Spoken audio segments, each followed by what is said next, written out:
या प्रकरणावरून आरोप प्रत्यारोप सुरू झालेले आहेत. पाहुयात त्या संदर्भातल्या टॉप 9 बातम्या. फडणवीस गृहमंत्री म्हणून सपशेल अपयशी, फडणवीसांनी राजीनामा द्यावा. बदलापूर प्रकरणानंतर ठाकरे गटाच्या नेत्या सुषमा अंधारेंची देवेंद्र फडणवीसांच्या राजीनाम्याची मागणी. राज्यामध्ये माता भगिनींचं काय, मुलींचं रक्षण सरकार करत नाही. लाडकी बहिणीच्या नावाखाली सरकारची केवळ शोबाजी सुरू. विरोधी पक्षनेते अंबादास दानवेंची राज्य सरकारवर टीका.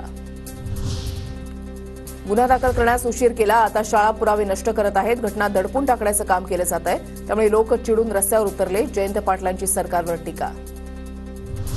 अशा नराधमांना रस्त्यावर चिरडून मारलं पाहिजे. यूपीमध्ये घेतला तसा निर्णय महाराष्ट्र सरकारनं घ्यावा. या घटनेला राजकीय वळण नको. संजय शिरसाटांची प्रतिक्रिया.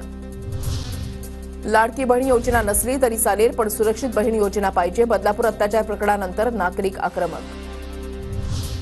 बदलापुरातील प्रकार धक्कादायक आणि संतापजनक. गुन्हा दाखल करून घेण्यात पोलिसांनी 12 तास का लावले? मनसैनिकांनी हा मुद्दा लावून धरावा. राज ठाकरेंचं ट्विट करत मनसैनिकांना आवाहन.